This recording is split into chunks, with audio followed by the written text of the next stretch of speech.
बिस्मिल्लाहिर्रहमानिर्रहीम अस्सलाम वालेकुम वरहमतुल्लाहि वबरकातुहू। अल्लाहुम्मा सल्लि अला मुहम्मद व आले मुहम्मद। रब्बि इश्रह ली सदरी वयस्सिर ली अमरी वहलुल उक़दतम मिन लिसानी यफ़क़हू क़ौली। आमीन। ख़वातीन हज़रात, आप देख रहे कुतुब ऑनलाइन और मैं हूँ बिलाल कुतुब। और ये जो आम तौर पे सोशल मीडिया पे कहा जा रहा है कि ये अज़ाब जो है आपके गुनाहों की सज़ा है, और उसमें बहुत से उलमा इकराम जो हैं वो अग्री भी कर रहे हैं। उन तमाम उलमा इकराम को हाथ बांध के एक दरख्वास्त पेश करना चाहता हूँ कि आप लोगों ने जितने टेंट लगाए हैं, और मैं 2 टेंटों की ख़ास तौर पे, वो जो आप कलेक्शन सेंटर्स बना रहे हैं जो कि मेरे घर के बिल्कुल करीब हैं, आप जब घोड़ा चौक की तरफ से, कैवलरी की तरफ से डिफेंस की तरफ आना चाहें तो रास्ते में आपके निशात का कब्रस्तान आता है। यहाँ पे 2 ऐसे सेंटर बने हुए हैं जो कि इकट्ठा कर रहे हैं, और मैंने दोनों को देखा कि उनके पास कोई भी रिसोर्सेज नहीं थी। बहुत अच्छे हमारे भाई बैठे थे, सामान इकट्ठा कर रहे थे, और उनके पास कोई जगह नहीं थी, उनके पास कोई रिसोर्सेज नहीं थी कि वो इन चीज़ों को कैसे आगे लेकर जाएंगे। सो ये एक स्कैम है जो कि मेरी नज़र में बहुत ज़्यादा है, और एक बहुत ही स्टैम्प करता है ऐसी इमोरलिटी को जो कि माशरे की एक कदर है, लेकिन शायद हम इसको कम पहचानते हैं। दूसरी वो चीज़, वो लोग जिनकी एड्स जो हैं वो अमेरिका, इंग्लैंड और यूरोप में हैं, NGOs जो हैं, और वो पाकिस्तान में आकर, मैं हैरान हो गया देख के कल, तकरीबन 3.5 करोड़ की गाड़ियों के ऊपर वो NGOs हैं, और उन्होंने जो शहर के अंदर चलने वाला ट्रक होता है ना, छोटा सा बेचारा चुन्नू सा 27 फुट का, उसके ऊपर सामान लोड किया हुआ है तकरीबन को 20,000 रुपये का, और 19,000 तस्वीरें जो हैं वो इसलिए लगाई हैं कि हम ये लेकर जा रहे हैं। अब इससे नुकसान क्या होता है? इससे नुकसान ये होता है कि आप उन लोगों के रास्ते में आ जाते हैं जो कि एड लेकर जाना चाहते हैं, जिनके पास ये फैसिलिटी है कि वो आगे तक जा सकें, गहरे पानियों में जा सकें। कश्ती के बगैर जाना नामुमकिन है, ट्रक को उस छोटे से 27 फुट के लेके जाना नामुमकिन है, लेकिन ये मिसलीड करना जो है, ये मेरे ख्याल में एक सबसे बड़ा ऐसा माशरती एक तमाचा है जो कि आप हमें नहीं खेलना चाहिए। इंतहाई मोहतरम मेहमान है जिनसे आज सिर्फ ये जिक्र होगा कि हुजूर अक़दस फ़ौज क्या कर रही है और हुकूमत क्या कर रही है, और वो जो कर रही है वो किस कदर सही या गलत है और किस कदर इंटेंस है। अब अगर इस पे मैं पहले हाथ जोड़ दूँ, कहीं कोई ज़्यादती ना हो जाए मेरे से। हमारे पास अभी पिछले दिनों पे हमने ट्रांसमिशन की, जब मैराथन कर रहे थे तो हमारे साथ कर्नल आबिद आए हुए थे।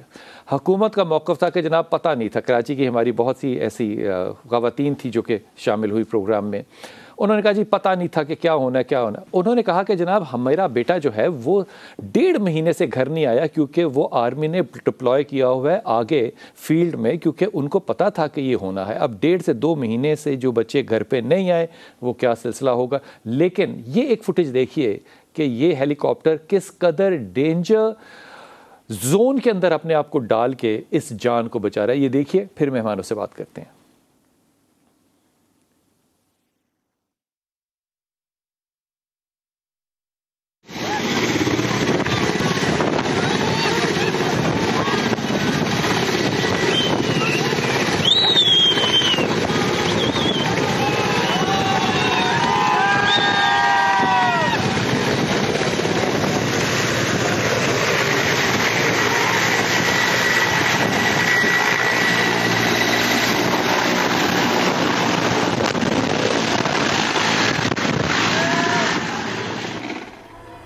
बिस्मिल्लाहिर्रहमानिर्रहीम। हमारे साथ जनाब मुजीबुर रहमान शामी साहब है। शामी साहब तशरीफ़ लाए हमारे स्टूडियो में, पहली दफ़ा आज तशरीफ़ लाए हैं, आपको बहुत वार्म वेलकम। हमारे साथ तौफीक भट्ट साहब, अस्सलाम वालेकुम सर। आपका अपना घर है, लेकिन आप क्योंकि प्रोग्राम में पहली दफ़ा तशरीफ़ लाए हैं, आपको बहुत वार्म वेलकम। जनरल रिटायर्ड गुलाम मुस्तफ़ा साहब हमारे साथ होंगे, डॉक्टर अमजद साकिब होंगे कुछ देर में, और ज़फ़र इकबाल JDC के भी होंगे।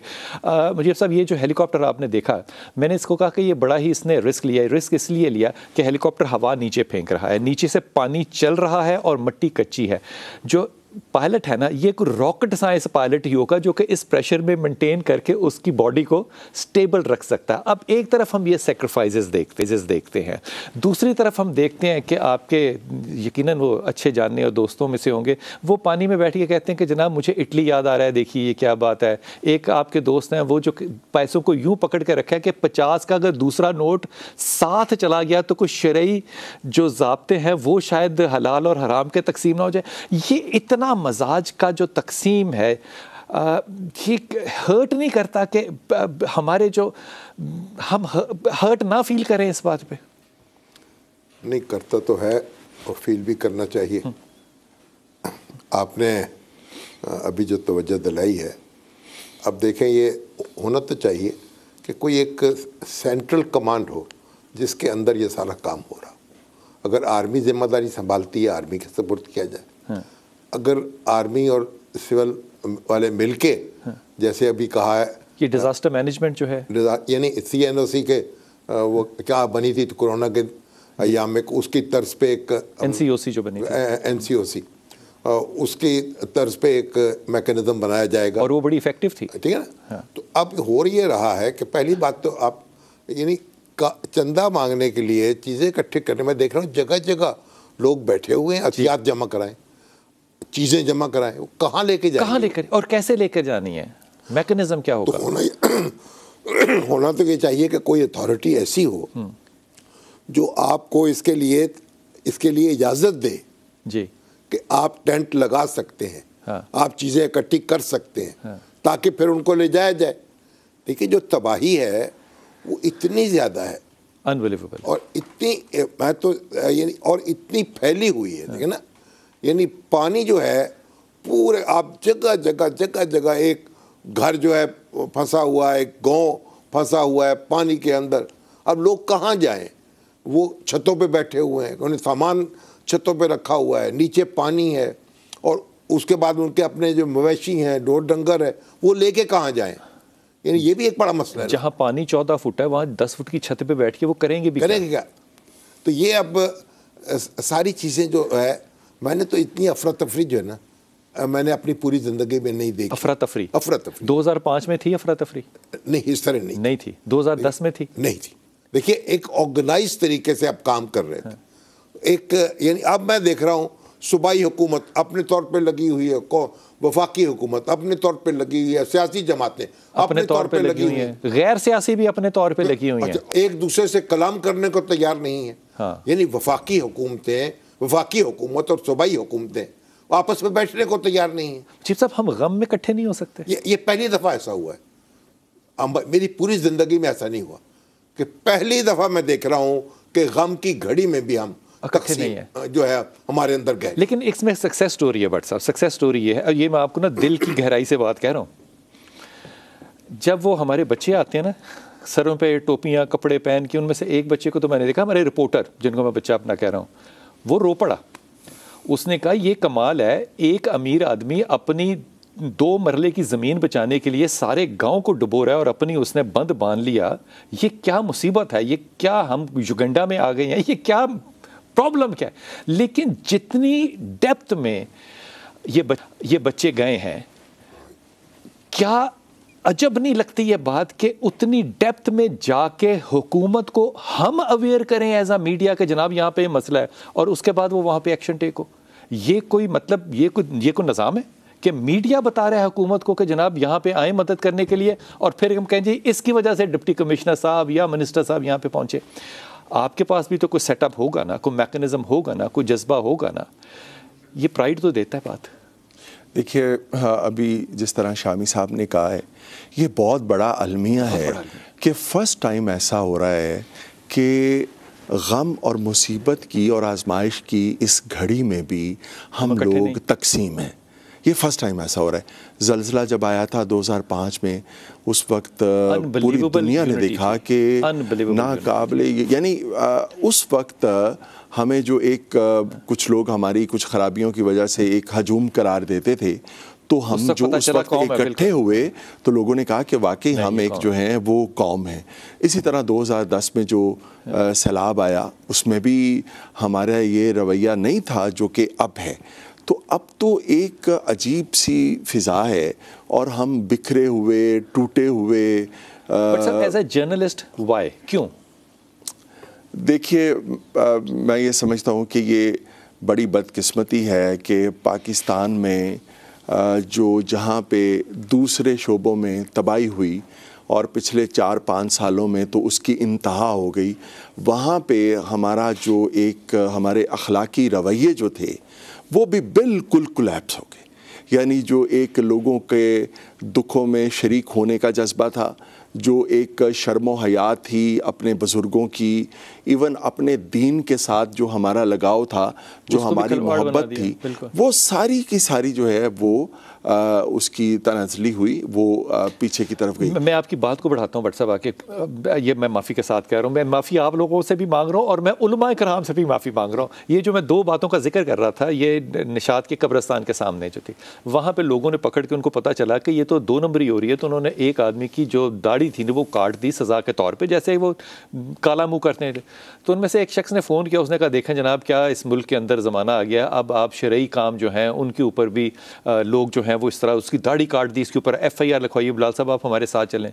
मैंने कहा भाई खुदा के वास्ते उसको खुद पहले हया करनी चाहिए थी कि वो दाढ़ी रख के जिसका कि मैं तो अदब करूँगा, सर पे अमामा पहन के जिसका मैं फिर अदब करूँगा, अगर वो कर ये हरकत रहा है तो अब वो क्या कहें जाके किसी को कि जनाब ये काम करने वाला जो था ये था तो मौलवी साहब, लेकिन कर ये 2 नंबरी रहे थे, कैसे कह सकते हैं। मुस्तफ़ा साहब, गुलाम साहब आप मेरे साथ हैं, अस्सलाम वालेकुम। जी वालेकुम अस्सलाम। जनरल साहब, बहुत शुक्रिया। जनरल साहब पहले तो ये बताइए कि आर्मी की डिप्लॉयमेंट जो है वो तकरीबन 1.5 माह पहले हो चुकी थी, ये बात क्या दुरुस्त है कि बच्चे जो थे वो अपनी अपनी जगहों पर थे और आर्मी के लिए ये सैलाब कोई सरप्राइज नहीं था? देखिए एक हद तक बात सही है, क्योंकि बलूचिस्तान में जब ये मसला शुरू हो गया था पहले, तो वहाँ पर काफ़ी हद तक फौज जो थी वो इन्वॉल्व हो गई थी, क्योंकि रिसोर्सेज ऑर्गेनाइज स्ट्रक्चर सिर्फ फौज के पास है, बाकी हमारी सिविल हुकूमतें तो अपने आप को ऑर्गेनाइज करने की कोशिश में नाकाम रहती हैं हमेशा से। तो वहाँ तो शुरू हो गया था काम, लेकिन ज्यों ये हालात बिगड़ते गए तो आहिस्ता आहिस्ता फौज निकल आने शुरू हो गई। और ये बदकिस्मती है कि हमारे यहाँ चूँकि पेशबंदी के कोई रिवाज नहीं है, क्या होगा आइंदा, कैसे होगा, कैसे संभाला जाएगा और उसके लिए काम किया जाएगा, तो उसके नतीजे में हम भी देख रहे थे कि जब ये शराब की नौयत शिद्दत अख्तियार कर गई, उसके बाद फिर फौज को, हुकूमत को भी ख्याल आया फौज को निकाल डिप्लॉय करें। फुली फौज डिप्लॉयड नहीं थी, बच्चे हमारे गए हुए थे, लेकिन इस तरीके से डिप्लॉयड नहीं थी कि जैसे अब आपको नजर आ रही है। और बलूचिस्तान ने कान तो खड़े कर देने चाहिए थे हमारे सब के कि भाई बलूचिस्तान में तबाही हो रही है, ये मौसम है अजीब रुख अख्तियार कर रहा है और जो वेदर पंडिट्स थे वो बात कह भी रहे थे बारिशें ज्यादा होंगी। बहरहाल बदकिस्मती है कि हमारे साथ मसला हो गया है। ये 2010 की दोस्त बात करे, 2005 की बात करे थे। हमारे जज्बा, आम आदमी के जज्बे को आप जरूर सलाम कीजिए, लेकिन जो एक तरीका कार होना चाहिए जब ऐसे मामलात बनते हैं, तो जो हमारे जिनके पास इख्तियारात हैं, उनके पास रिसोर्सेज हैं, हम ग्राउंड लेवल पर पहुंचने की कोशिश नहीं करते, इंतजार करते हैं फौज आएगी, डिप्लॉय हो जाएगी, काम करेगी, हम फिर उसके पीछे आराम से बैठ के बात सुनेंगे।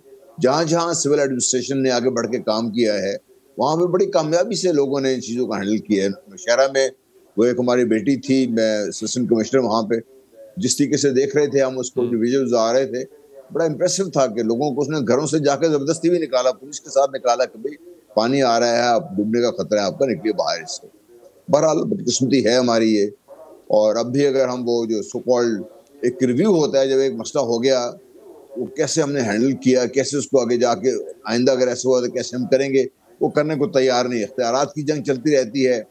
वो जब नेशनल डिजास्टर मैनेजमेंट अथॉरिटी बनाई है, उनके इख्तियारात पता नहीं क्या हैं, क्या उनके पास रिसोर्स तो है नहीं उनके पास, वो आपस में कोऑर्डिनेशन नहीं होती हमारी आपस में। जो सियासी चपलकश है वो हम हर जगह लेके पहुंच जाते हैं। उसकी वजह से एक आप जो तकसीम है आपको बड़ी वाज़ेह नजर आनी शुरू हो गई कि कुछ लोग एक दूसरे के साथ बैठ के बात नहीं कर रहे, एक दूसरे के साथ मिलके काम नहीं कर रहे। इस जो इम्तिहान की ये घड़ी है। जनरल साहब, मैं जफर भाई को भी शामिल कर लूँ। ये आपने जो तकसीम की बात की है, हमारे सब मेहमानों ने तकसीम की बात की, पर बात करूँगा, लेकिन मैं अभी जफर भाई को शामिल कर लूँ। जफर भाई बहुत शुक्रिया। JDC पहले भी काम करता रहा है और आप भी ज़ाहिर है इसमें काम कर रहे हैं। मुझे बताइए कि ये जो छोटे छोटे लोग, जैसे कि मैंने अर्ज़ किया कि सामान इकट्ठा कर रहे हैं, जिनके पास 27-27 फुट के ट्रक हैं, छोटू छोटू किस्म के, और वो हैं भी शायद डीजल के या पेट्रोल के, ये भी नहीं मुझे पता कि वो सिलेंडर लगा के गैस से चला रहे हैं। ये सामान इकट्ठा करके जाते हैं, शुरू के अंदर बांट के आ जाते हैं। एक तो अगर बांट के आते हैं तो बिल्कुल इब्तिदा में, एक तो ये रास्ता रोकते होंगे, डीप जाने की इनके पास फैसिलिटीज नहीं है। मुझे बताइए कि ऑन ग्राउंड आपको क्या लगता है, ऑन ग्राउंड क्या लगता है कि किस तरह के मसाइल हैं जो लोग फेस कर रहे हैं? देखिए, मैं सबसे पहले बताऊं इस वक्त पोजीशन क्या है। इस वक्त पोजीशन ये है कि परसों रात में हमारी गाड़ियों से भी सारा जो हमारे कॉन्वाय गया यहाँ से 100-150 ट्रक, उस पर भी कुछ गाड़ियों से सामान लोगों ने ले लिया रास्ते में। बहुत सारे लोग इसमें जुमला इस्तेमाल करते हैं कि हमारा सामान लुट गया। कोई नहीं लुटा, जिनका हक था उन्होंने ले लिया। एक आदमी अपने घर में बैठा हुआ है, सैलाबी रेला आया, घर ले गया, बीवी बच्चे सब दरबदर हो गए, खुले आसमानों के नीचे हैं, पानी में चल चल के 15, 20, 25, 30, 60 किलोमीटर दूर कहीं सूखी सड़क मिली, वहाँ आके बैठ गए। अगर कहीं से एक पलंग साथ लेकर आए थे वो साथ है और कुछ नहीं है लोगों के साथ। अब वो वहाँ बैठे में कि आएगा खाना, आएगा खाना, आएगा 3 दिन, 4 दिन, 5 दिन, 6 दिन बाद अगर उनको कोई रोशनी नज़र आती है दूर से आती है, उसके पास भागना शुरू कर देते हैं। जब करीब पहुंचते हैं देखते हैं जी वो तो पुलिस की मोबाइल है या ये एम्बुलेंस है। तो अगर उनको ऐसे में कोई ट्रक नज़र आ रहा है, इस वक्त की सूरत हाल बता रहा हूँ, तो वो फिर अपना सामान खुद से लेकर जा रहे हैं और सिचुएशन जो है अब ख़तरनाक की तरफ बढ़ रही है। और मैं बल्कि ये बोलूँगा कि इस वक्त कराची में मुख्तलिफ़ फ्लैट, मुख्तलिफ़ गली के लोग, गलियों के लोग, मुख्तलिफ़ कॉलेज यूनिवर्सिटीज़ के बच्चे, रात में ज़ेबिस्ट के बच्चे बहुत बड़ी तादाद में सामान लेकर आए थे, फास्ट यूनिवर्सिटी के बच्चे लेकर आए थे। मैं कहता हूँ आप नौजवान हैं, हिम्मत पकड़ें, मालूमात हमसे ले लें, आप लोग सामान जमा करें। पूरे कराची, पूरे पाकिस्तान में कहीं पर भी आपका जो भी देखें, इस वक्त ट्रक के कन्वेंस तो आप देखें क्या है। अगर मैं यहाँ से राजनपुर गाड़ी भेज रहा हूँ तो 92,000 रुपये उसका रेंट है। तो अब वो 90-92 हज़ार रुपये देखें। किसी भी एक मोहल्ले की यूनियन के लिए, आम लड़कों के लिए राशन जमा कर लिया, भाई आप 10-10 किलो फलां चीज़ दे दें, आप ये दे दें, वो दे दें, लेकिन उसके बाद वो जो चीज़ है वो उनके लिए मुश्किल है। तो फिर मेरा ये इनसे कहना है कि अगर कोई इस किस्म का काम करना चाहता है और उन जगहों पे लेके पहुंचना चाहता है कि यहाँ से ट्रक में एक जगह, वहाँ से अगली छोटी गाड़ियों में, कश्तियों में, या नेवी से मदद लेके, या आर्मी से मदद लेके, रेंजर से मदद लेके उस मकाम तक पहुँचाने के लिए, तो जो उसमें उनकी ट्रांसपोर्टेशन लग रही है वो हमसे ले लें। आप भले 1 ट्रक की मांगें, आप भले 100 ट्रक का पैसा मांगें, आप भले 1000 ट्रक का पैसा मांगें, वो जेडीसी देगी। इस वक्त वो पोजीशन है। मैं बार बार कह रहा हूँ, हम जो 100-150 ट्रक पर डे भेज रहे थे, मैंने ऐलान किया कि हम बुध जुमेरात से इसको 500 ट्रक पे लेके जाना चाहते हैं और हफ्ते और इतवार से इसको 1000 ट्रक पे लेके जाना चाहते हैं, क्योंकि देखें करोड़ों लोग खुले आसमान के नीचे हैं। मैं अभी कुछ मीटिंगों में बैठा, मैंने वहाँ बड़ी बड़ी NGOs और इदारे बैठे थे, वहाँ मैंने बातें सुनी और प्लानिंग सुनी। मैंने वहाँ पर भी ये बात बोली, मैंने कहा अभी की बात करें, आज के दिन में, इस वक्त, अभी जब हम बैठे हुए, जब हमारे हाथ में चाय का कप है, इस वक्त उनके लिए क्या चीज़ उनके हाथ में हम फराम कर रहे हैं। तो अगर हम कुछ भी अभी रवाना करते हैं, वो 24 घंटे बाद उनके पास पहुंच रही है। सड़कों का हाल आपके सामने है, आगे पानी कहाँ कहाँ है, किस किस तरीके से क्या क्या फासला तय करेंगे, किस तरीके से वो राशन कन्वर्ट होते राशन, तो मैं पहले ही बोल रहा हूँ, राशन नहीं, पकी हुई चीजें देनी है, रेडी टू मील। ये बताइए कि आपके तजर्बे में, आपकी निगाह में, हमारे पास इस वक्त कितने प्राइवेट लोग हैं जिनके पास ये स्ट्रक्चर्ड अवेलेबल है कि वो आगे तक रसाई कर सकते हैं लोगों तक? क्योंकि उसमें कश्तियां भी चाहिए होंगी, ट्रक भी चाहिए होगा, सामान भी चाहिए होगा, और वो लोग भी चाहिए होंगे, और उनकी अपनी हिफाजत के लिए भी जैकेट चाहिए होंगी। देखें, इस वक्त सबसे मेन चीज़ है, हमारे पास 3-4 इदारे। आर्मी के पास हेलीकॉप्टर है जो 5 टन राशन इधर से उधर पहुंचा रहा है फौरन, क्योंकि देखें जहां कोई नहीं पहुंच सकता वहां आर्मी का हेलीकॉप्टर गिराता रहेगा, पकी हुई चीज़ें लोग वहां से लेते रहेंगे। 4 दिन 5 दिन का सामान भी किसी को मिल जाए ना, वो एक उम्मीद हो जाएगी उसको, अगली एड कब पहुंचेगी उसके पास नहीं मालूम। दूसरा, नेवी के पास हेलीकॉप्टर है, उसके अलावा रेंजर्स जो है, इनके लोग हमें बहुत सपोर्ट कर रहे हैं, हमें से मुराद जो भी लोग काम कर रहे हैं। उसके अलावा पुलिस, जो DIG मकसूद मेमन है, इनकी पूरी टीम, मतलब वो ये यहाँ तक नौबत है कि आपको अगर 10 मोबाइलें चाहिए, 25 मोबाइलें एक ट्रक के साथ चाहिए, कह रहे लो। लेकिन मैंने अभी भी यही किया कि भाई सही है, सब साथ रहे, लेकिन अगर कोई कहीं पर भी ट्रक को घेरेगा तो उसको धक्का नहीं देना है, जो मांग रहे हैं दे दो। क्योंकि बात यह कि हमने अभी लोगों को ये अवेयर किया। देखें, बहुत सारी चीज़ें मैं देख रहा हूँ पहले दिन से, लोग कोई टीवी पे आके बोल रहे हैं जी राशन दे दें, कोई कुछ कह रहा है, कोई। मैं उन लोगों से अब मैं क्या पूछूं कि यार जो लोग इतने पानी में, वो तुम्हारी ये दाल 1 किलो और 2 किलो चावल लेके करेंगे क्या? वो पकाएंगे कैसे? फिर कोई बैठ के अपील कर रहा था, मैं उस दिन देख रहा था, आप हमें राशन के पैसे जल्दी जल्दी भेज दें। अरे भाई, बात को समझो। हम वहाँ पर जो किचन लगा के बैठे, मैं कसम खा के बता रहा हूँ, एक दिन का कन्वेंस जो सुजुकियों में खाना पहुँच रहा है, 90-90 हज़ार रुपये लग रहा है एक जगह से दूसरी जगह खाना पहुँचाने का। खाली वो दिन में एक दफ़ा नहीं है, ये एक कॉन्वाय निकल रहा है, वो खाली देगे ला रहा है, इधर से पकी हुई दूसरी देगे तैयार है, वो जा रही हैं। हमने सखर क्लब में लगा दिया है, हमने मुख्तलिफ जगहों में किचन लगाए हुए हैं। इस वक्त ये पोजीशन है कि हमारे पास कल जो हमने परचेजिंग की है, हमने कल करोड़ों रुपए की परचेजिंग की है। जो लोग सामान दे रहे हैं वो दे रहे हैं। मैंने कल फ्रूटो कंपनी से तकरीबन कई हज़ार क्रेट जूस उठाए, मिलियंस ऑफ रुपीज़ की पेमेंट की। हमने अलासिफ स्क्वायर जो सुराब गोड से आगे जगह है वहाँ से हमने उन मार्केट में जितना बिस्किट और केक था सब उठा लिया। करीमाबाद जो होलसेल मार्केट है सबसे बड़ी बिस्किट की, हमने वहाँ से सारे बिस्किट उठा लिए। हम ये कह रहे हैं कि भाई जफर मेरे साथ रहिएगा, मैं छोटे से वक्फे पे जाऊंगा, लेकिन जफर साहब के साथ ये बात जो है ना वो वापस आऊँगा तो डॉक्टर साकिब भी हमारे साथ होंगे, लेकिन सवाल जो है ना वो आप सबके लिए एक ही छोड़ के जा रहा हूँ। मुझे एक बहुत ही बड़ा अफसर इस्लामाबाद से, उन्होंने कहा कि जनाब आईडी कार्ड इनसे मंगवाए और उनको हम ईजी पैसा या इस तरह की जो ऐप्स हैं वो करते हैं तो उनको 500-500 रुपया देंगे। तो मैंने कहा वो जो लोग हैं इसका मतलब उनके पास फ़ोटोकॉपी मशीन भी होनी चाहिए, आईडी कार्ड भी होना चाहिए और इसके बाद ऐप डाउनलोड भी होनी चाहिए और फिर वो दुकान तक रसाई भी होनी चाहिए जहाँ से आपका भेजा हुआ 500 रुपया उनको मिलेगा।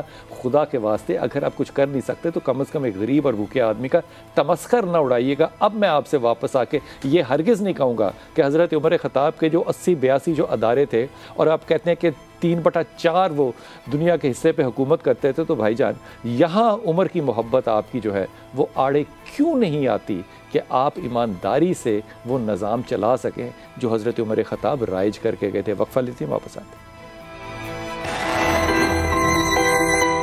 बिस्मिल्लाहिर्रहमानिर्रहीम। जनाब, पाकिस्तान का एक अच्छा मुस्तकबिल ये है कि पाकिस्तान में बहुत सी ऐसी शख्सियात हैं जो कि नोबल प्राइज़ लेती भी हैं और नोबल प्राइज़ नॉमिनी भी होती हैं। डॉक्टर साकिब जो हैं वो उनमें लोगों में से, खुशकिस्मत लोगों में से हैं जिन्होंने हमारा सर जो है वो फ़ख्र से बुलंद किया है, क्योंकि उनको नॉमिनी बनाया गया है नोबल प्राइज़ के लिए। वो मिलेगा या नहीं मिलेगा हमारे लिए यकीन करें यही बड़ी बात है कि हमारे मुल्क में एक शख्स जो है उसने एक ऐसा निज़ाम इंट्रोड्यूस कराया जिससे कि दुनिया का ये ख्याल है कि गुर्बत में अगर ख़त्म नहीं हो सकती तो कमी ज़रूर आ सकती है। डॉक्टर साहब बहुत शुक्रिया अमजद साकिब साहब। जी अस्सलाम वालेकुम भाई, शुक्रिया, you are always very kind. तो इन मुश्किल दिनों में आपने हमें याद किया है, हमेशा याद करते हैं। अल्लाह ताला आपके लिए आसानियां पैदा करे। आपको पता है कि आप भी हम भी सलामत रहे। डॉक्टर साहब ये बताइएगा कि इस वक्त अखुवत जो है वो क्या काम कर रही है और अखुवत का तजर्बा जो है वो क्या कहता है कि पाकिस्तान के लिए ये मुसीबत कितनी है और अखुवत इसमें कंट्रीब्यूट किस तरह से और कहाँ कहाँ कर रही है? जी अल्हम्दुलिल्लाह, अल्लाह ताला ने हमें तौफीक अता फरमाई कि हमने रिलीफ एक्टिविटीज में बढ़ चढ़ कर हिस्सा लिया। हमने प्लान किया था कि हम 10,000 खानदानों को या तो माली इमदाद देंगे या राशन 1 महीने का देंगे। आप हैरान होंगे कि हम 14,000 को दे चुके हैं और हमारे पास 30,000 खानदानों के लिए वसाइल इकट्ठे हो गए हैं। तकरीबन 20-25 हज़ार के हो गए हैं, बाकी कुछ वादे हैं। तो हम 30,000 खानदानों को कुछ देंगे माली इमदाद और कुछ देंगे राशन बैग्स इंशाअल्लाह ताला। इसके अलावा हम खाना खिला रहे हैं, दवाइयाँ दे रहे हैं, मेडिकल कैंप्स लगा रहे हैं, कपड़े फराहम कर रहे हैं। तो ये तो है हमारी रिलीफ एक्टिविटी। लेकिन सर असल मसला ये है कि असल मसला हमारा ये है कि हमने किस तरह से रिहेबिलिटेट करना है इन लोगों को। ये तो 10-15 दिन महीने के बाद ये मुश्किल मरहला खत्म हो जाएगा, लेकिन जब ये वापस अपने घरों को जाएंगे तो वहां पर तो कुछ भी नहीं है। खुला आसमान है, कुछ शहतीर हैं, कुछ बाले हैं, कुछ लोहे के दरवाजे खिड़कियां पड़ी हुई हैं, छत तो है नहीं। तो सर्दी भी आएगी, फिर बारिश भी होगी, तो बच्चियां औरतें कहाँ पनाह लेंगी। तो हमने उसके लिए एक रिलीफ डॉक्टर साहब, क्या ये मेरा सोचना दुरुस्त है? मुझे लगता है कि जो लोग गांव के रहने वाले हैं, रूरल एरियाज के हैं, वो शायद अकोमोडेट हो जाएंगे, वो कर लेंगे, उनको सख्ती झीलने की आदत भी है। लेकिन जो तबाहियां अर्बन एरियाज के अंदर आई हैं, मिसाल के तौर पे मैं सक्कर देख रहा था, इस जैसे शहरों के अंदर जो तबाहियां आई हैं उनको रिहैब करने का भी कोई इंतजाम होगा? उनको तो प्रीफैब नहीं दे सकते। दोनों प्रायोरिटीज हैं। गरीब आदमी जो किसी कच्चे मकान देहात में या दूर दराज, अब देखें देहात भी वैसे नहीं है। 50 अफराद की बस्ती है, 100 घरों की बस्ती है, 200 घरों की बस्ती है, कोई बड़े बड़े घर नहीं है। हमारा शहरों की जो बात कर रहे हैं ना, शहरों में एक सपोर्ट सिस्टम मौजूद होता है। म्यूनिसिपैलिटी होती है, हुकूमत होती है, अमीर लोग होते हैं, वो मिलजुल के शायद एक दूसरे की मदद कर रहे हैं, रिश्तेदार होते हैं।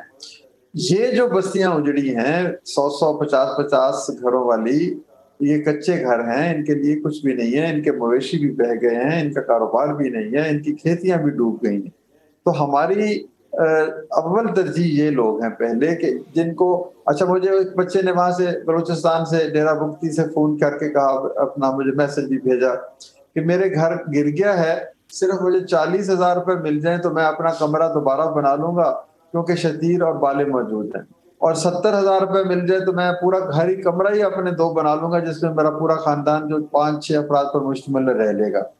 तो अब ये लोग मैं समझता हूँ कि हमारी अव्वलीन तरजीह हैं, और उसके बाद दूसरे लोग भी अव्वलीन तरजीह होनी चाहिए। लेकिन हमने, हुकूमत ने चुना है अपने आप को इन लोगों के लिए जो बलूचिस्तान, सिंध और पंजाब के और केपी के उन इलाकों में है जहाँ पर हुकूमत भी पहुँच नहीं पाती। तो हम चाहते हैं कि 1 लाख ऐसे घरानों के लिए ये घर बनाएं, और ये घर 1-1.5 लाख रुपए से सर नहीं बड़े ज्यादा रकम बनती इनके पास। और मैंने इनसे हजारों लोगों से, हमारे स्टाफ ने डायलॉग किया है, और कई सौ लोगों से मैंने मस्जिद में बैठ के पूछा है कि आपको कमरा कितना चाहिए, कितने पैसे चाहिए। उन्होंने कहा सर लाख रुपया मिल बन जाए तो साढ़े वास्ते ईद। यानी मुझे वो कहते हैं कि अगर 1 लाख रुपए मिल जाए तो हम अपने, मेरे लिए ईद की खुशी से कम ही नहीं है। तो हमने उनके लिए 1.5 लाख का पैकेज डिजाइन कर रहे हैं, जिसमें घर भी बनेगा, कुछ बकरियां, माल मवेशी आ जाएगा, या कोई अगर ज़राअत करना चाहता है तो उसको खाद बीज के लिए, नवंबर आने वाला है, किसी ने गंदम बीजनी है, किसी ने कुछ बीजना है, तो फाइनेंशियल इंक्लूजन के जरिए डॉक्टर साहब ये कर्ज होगा या उनको हदिया होगा, क्या होगा? यही मैं बात बता रहा हूँ कि सर मस्जिद में बैठ के उन लोगों ने कहा कि हम भीख नहीं ले रहे, हमें कर्ज दे दें, हम 2,000 महीने के हिसाब से वापस करेंगे, और इस जज्बे से वापस करेंगे कि जो पैसे आपको मिलेंगे आपने किसी और का घर बनाना है। यानी एक विशियस साइकिल होता है। डॉक्टर साहब मेरे साथ रहिएगा। 2005 के ज़लज़ले में मैं शामिल था, मैंने 2010 का जो है वो भी मामला देखा है। ये 2010 वाली जो बात है ये तो आपसे करूँगा मैं बाद में, कि जो पुल उस वक्त गिरे थे, जो होटल उस वक्त गिरे थे, वही पुल इस दफ़ा गिरे हैं, वही होटल भी इस दफ़ा वही गिरे हैं। किसने लाओ किए, किसने नहीं लाओ किए, जैसे चीफ साहब ने कहा, ये इंतहाई दुख भरी बात है। लेकिन 2005 के जो घर बनने थे अभी तक तो वो भी नहीं बने।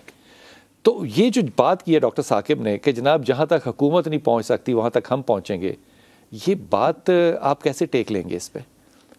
देखिए, बनाने तो पड़ेंगे ना, वो तो जिम्मेदारी सरकारी इदारों ने ली थी, इसलिए पूरी नहीं हो सकी, और कोई उसको मॉनिटर करने वाला भी नहीं था शायद कोई। यानी जो ज़लज़ले से मुतअस्सरीन हैं वो भी अब कई लोग अभी तक रुल रहे हैं। और मैं हैरान हूँ ना, हमारा सिस्टम कैसा बनाया है, कोई है जो उनकी सुनवाई जहाँ हो सके? तो हमने अपने 75 साल गुजार दिए, आइंदा के जो अगर कुछ साल हमारी ज़िंदगियों के हैं तो हमने हैरानगी में ही रहना है। यही अब मुझे तो ऐसे लग रहा, आर्मी चीफ ने जैसे कहा है कि भाई अब ये होटल दोबारा नहीं बनने चाहिए, कोई ये आर्मी चीफ कहेगा? मतलब खुदा का नाम लें, आप डेमोक्रेसी हैं, आप डेमोक्रेसी हैं। हमें तो पता ही नहीं चल रहा ना वफाकी हुकूमत क्या कर रही है, सूबाई हुकूमत क्या कर रही है, तकसीम कार क्या है। यानी वसूल करने के लिए सब मौजूद हैं, काम करने के लिए एक दूसरे को जिम्मेदार करार देते हैं। तो कोई सेंट्रल अथॉरिटी तो बननी चाहिए ना, ये सारी चीज़ों को देखे, मॉनिटर करे और फिर लेके चले आगे। अब ये मकान जो हैं जब आप बनाएंगे नए, अब आप ये भी देखें कि कितने आपने आबी गुज़रगाहें जो हैं वो ख़त्म की हैं। रोत कोई ख़त्म की हैं। लोगों से पूछें रोत कोई किसको कहते हैं, अगर किसी को पता हो तो फिर मैं मानूं। जैसे क्योंकि रोत कोई पे वोट नहीं है ना, वो तो रोत कोई जो पहाड़ी नाले जो हैं। हाँ। तो अब ये देखें कि इन पे एक ज़माने में सज़ा थी कि अगर इसको साफ़ नहीं करेंगे, इस पर कंस्ट्रक्शन करना तो छोड़ दें, सफाई नहीं होगी तो इस पर सज़ा थी। मुझे तो उन्होंने, डॉक्टर सरवर साहब हैं, उन्होंने फ़ोन किया डॉक्टर अस्पताल के, उन्होंने कहा कि अमेरिका में तो कई कानून मौजूद है, जो इंजीनियर्स हैं वो इसको सुपरवाइज करते हैं। आप ये जो आबी गुज़रगाहें हैं उन पे तामीर ही नहीं कर सकते। यहाँ तो हमने गफरत तफरी मचा रखी है। लगता है कि मंगोलों की फौज यहाँ आ गई है। जब तक डेमोक्रेसी नहीं थी ना, तब तक कानून था रोतलाई पे, इन पे कानून था, कोई नहीं बना सकता था, सफाई भी होती थी और इनकी अकाउंटेबिलिटी भी होती थी। अब आप सैर करने चले जाएं नॉर्थ में, आपको वो नाले नज़र नहीं आते, उनकी जगह पे आपको घर और होटल और ऐसे ऐसे सैशे बनाए हुए नज़र आते हैं जो कि कहते हैं जरा दरिया का पानी कमरे में से देखें। अब ये हमारे लिए एक मार्केट बन गई है। बट सब दिल की गहराई से कहना आपने, मुझे बताएं कि क्या इस हादसे के बाद कोई सियासी जमातें अपना किरदार और अपना कद बड़ा कर लेंगी? पाकिस्तान में ये कोई नया हादसा नहीं हुआ, क्योंकि ये बहुत बड़ी तबाही हुई है इस वक्त, लेकिन पाकिस्तान में इस तरह के इससे पहले भी कई हादसे हो चुके हैं। हादसे तो नहीं कहना चाहिए, कई सानहे हो चुके हैं। तो आप देखिए कि क्या हमने किसी सानहे से, किसी हादसे से कोई सबक सीखा है? अगर हमने सीखा होता सबक तो आज हमारे ये हालात ना होते। अभी शामी साहब ने बात की बाहर की, मैं अभी 3 महीने रह के वापस आया हूँ कनाडा से और अमेरिका से। तो मैं आपको एक वाक़या सुनाता हूँ कि मेरे ब्रदर इन लॉ हैं, वो लंदन ओंटारियो में रहते हैं। तो उन्होंने हमें एक दूसरे प्रोविंस में लेके जाना था, वैनकूवर में। तो उनके साथ ही एक घर है जिसमें 2 कैनेडियन गोरे रहते हैं। तो उन्होंने वो रिटायर्ड प्रोफेसर हैं, मियाँ बीवी, और दोनों अकेले रहते हैं। जो एक साहब हैं उनकी एज 85 है और बेगम की जो है वो 80 साल है। तो वो हमारे घर आए, यानी मेरे ब्रदर इन लॉ के घर आए, और उन्होंने ये कहा कि हमें ये पता चला है कि आप 1 हफ़्ते के लिए मुल्क से बाहर जा रहे हैं। तो ये जो आपका लॉन है फ्रंट पे और बैक पे, इसकी घास जो है वो 1 हफ़्ते बाद बढ़ जाएगी और आपको जो है वो आप कानून की जद में आ जा सकते कि एक ख़ास हद तक घास जब बढ़ जाती है तो वो कहते हैं कि जी क्यों इसकी सफाई क्यों नहीं की। तो उन्होंने कहा कि आप जब चले जाएंगे तो ये ना हो पीछे से आपको फ़ाइन हो जाए, आपकी घास बढ़ जाए, तो क्या हमें आप अलाउ करते हैं कि हम आपके गैर मौजूदगी में ये घास जो है वो काट दें ताकि आप कानून की या उनका जो रूल्स हैं उनके, उसकी गिरफ्त में आप ना आए। वहाँ पे ये इंसानियत है। और यहाँ पे हालत ये है कि अभी मुझे कल एक साहब बता रहे थे जिनका सियासत के साथ ताल्लुक़ है कि हमारे प्राइम मिनिस्टर से उनके MNAs ये डिमांड कर रहे हैं कि जी ये बाहर से मौजूदा उनके MNAs ये डिमांड कर रहे हैं कि जी ये जो बाहर से इमदाद आ रही है जी, और यहाँ पे जो गवर्नमेंट इमदाद करना चाहती है सलाम मुतासरीन की, वो उसमें से MNAs और MPA के कोटे मुकर्रर किए जाएं कि वो इमदाद में से जो पैसा है वो हमें दिया जाए ताकि हम अपनी मर्जी से, अपनी मर्जी से अपने हलकों में मुस्तहकीन को नहीं बल्कि अपने जो वोटर्स हैं उनको दें, उनको वो जो है तकसीम करें। तो आप यहाँ से अपने माइंडसेट का अंदाज़ा लगा लें। यहाँ से आपकी इस बात के बाद सिर्फ ये दुआ कर सकते हैं कि खुदा करे ये झूठ हो, बस यही कह सकते हैं और कुछ नहीं कर सकते। अपने मुस्तहकीन को अपने मुस्तहकीन को सबसे पहले मेरे घर वाले मुस्तहकीन है, उनका हक मेरे पे सबसे ज़्यादा है, तो जाहिर है मैं सबसे पहले उनको करूँगा। ज़फर भाई, ये जो सूरत हाल है इसमें अभी इलेक्शन आने वाला है, वो 6 महीने बाद हो, साल बाद हो या महीने बाद हो, मुझे इससे कोई गर्ज नहीं है, लेकिन मुझे इस बात का पता है कि कोई भी इलेक्शन जो है ना ज़फ़र अब्बास, वो पैसे के खर्चे के बगैर नहीं हो सकता।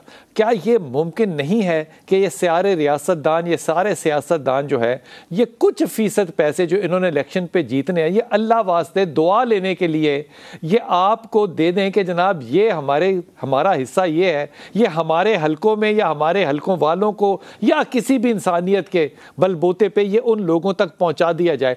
आपको ऐसे बहुत से लोग आपके पास आए होंगे, सियासतदान भी गैर सियासी भी, जिन्होंने कहा होगा कि जनाब ये लें पैसे और हमारी तरफ से बांटें। ये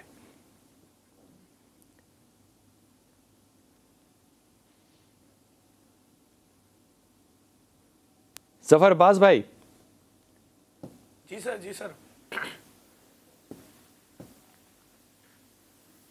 अमजद साकिब भाई, आपसे दरख्वास्त है, आप इस बात का जवाब दे दीजिए कि आपके पास किस तरह के लोग आए डोनेट करने के लिए? सियासतदान भी आए जिन्होंने इलेक्शनों में हिस्सा लेना है कि हमारा हिस्सा ले लें, ये हम अपनी कौम को, अपने वोटरों को ये देना चाहते हैं वापस, हमने उनसे सारी ज़िंदगी वोट मांगे हैं, आज हमको ये हम उनकी ज़रूरत में हम उनको देंगे ये। बिलाल भाई, क्या खूबसूरत बात आपने कर दी, दिल दुखा दिया। देखें, हमने जब अपने काम का आगाज किया 15-20 दिन पहले, हमने पूरी मुकम्मल मनसूबाबंदी कर रहे थे, तो हमने कहा था हम 10,000 खानदानों को मदद देंगे, लेकिन अब वो 30,000 खानदानों तक के वसाइल इकट्ठे हो गए। मुझे एक हाउस वाइफ ने भी पैसे दिए हैं अल्हम्दुलिल्लाह ख़ुव्वत को, एक रेडी वाले ने पैसे भी दिए हैं, एक सरकारी मुलाजिम ने भी दिए हैं, लेकिन आफरीन है कि अभी तक एक भी सियासतदान ने ना फ़ोन किया है ना मुझसे रब्ता किया है कि भी हम भी कुछ आपके साथ चलना चाहते हैं। तो उनका काम जो है वो इस बात को आपने मनफी नहीं लेना। वो तौफीक भट्ट साहब कह रहे हैं कि वो MNA और MPs जो है ना वो एड में से अपना हिस्सा जो है ना उसका भी इंतजार कर रहे हैं। वो उनको इंशाअल्लाह ताला जब हिस्सा मिल जाएगा वो आप तक आएंगे फिर। नहीं, तौफीक भट्ट साहब बहुत गहरी नजर से इनको समझते हैं। शामी साहब तो खैर उम्र गुजरी है इसी दश्त की सयाही में।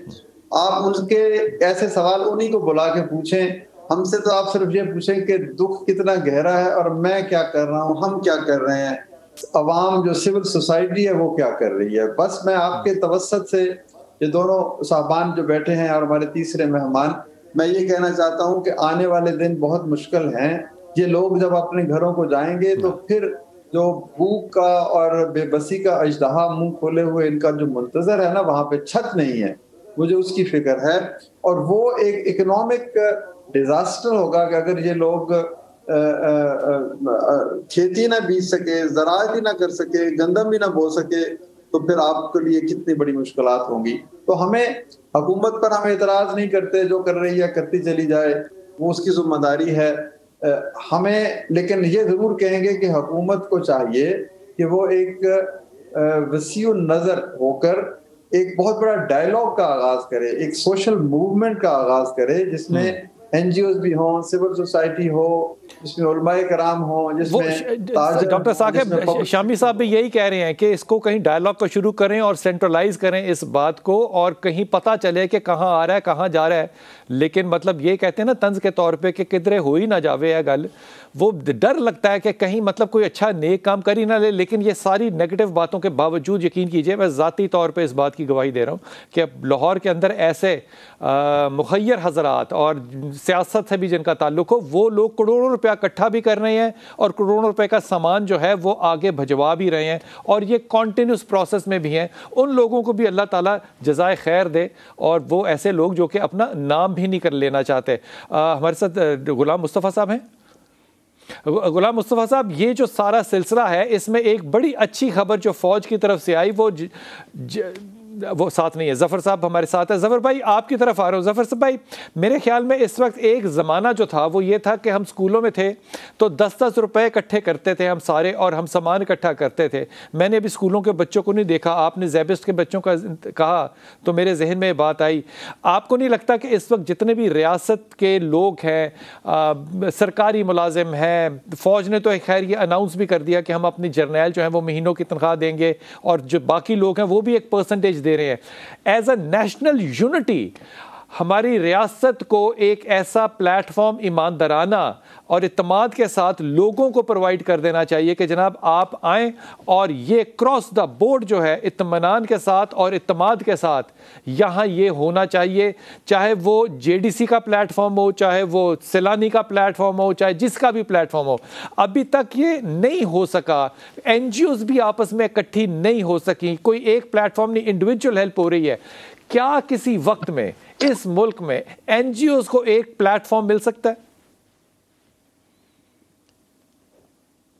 और मैं समझता हूँ इससे ये होगा कि आपके पास डाटा आ जाएगा कि भाई JDC जो है वो इस वक्त इन लोगों को खाना दे रही है, राशन दे रही है, खैमे दे रही है, टेंट दे रही है, जो अब रह गए हैं उनको फला दे रहा है। और एक इस तरह का डाटाबेस सिस्टम बनना चाहिए जो लास्ट टाइम रेंजर्स ने बनाया था कोविड में, और इस किस्म की एप्लीकेशन बनाई थी। और इस वक्त भी काफ़ी सारे इदारे इसके ऊपर काम कर रहे हैं और कोशिश कर रहे हैं सबको एक सिस्टम में लिया जाए, ताकि ये जो करोड़ों लोग हैं इन तक इन मुनसिफाना तरीके से चीज़ें पहुँच सकें। और जहाँ तक रह गई बात तनख्वाह की, तो रात में मेरे पास एक पुलिस वाला आया, उसने अपनी 35,000 रुपये की पूरी सैलरी स्लिप दिखाई और डोनेट कर दिया। हम स्कूलों में जा रहे हैं, city school, Darakhshan campus, metropolitan, बच्चे इतना सामान लेके आ रहे हैं, जज्बा बहुत है। लेकिन मैं फिर बता दूं, आफत बहुत बड़ी है। अभी जो हमें सबसे पहले सबको पूरे मुल्क को मिलकर कोशिश करनी है कि जो लोग पानी में डूबे, ठीक है हम उनको रेस्क्यू नहीं कर सकते, गीले से निकाल के खुश जगह नहीं ला सकते, खुश जगह ही नहीं है, गीले से निकाल के गीले में रहेंगे, लेकिन खाना तो पहुंचाएं। पका हुआ खाना कैसे पहुंचेगा?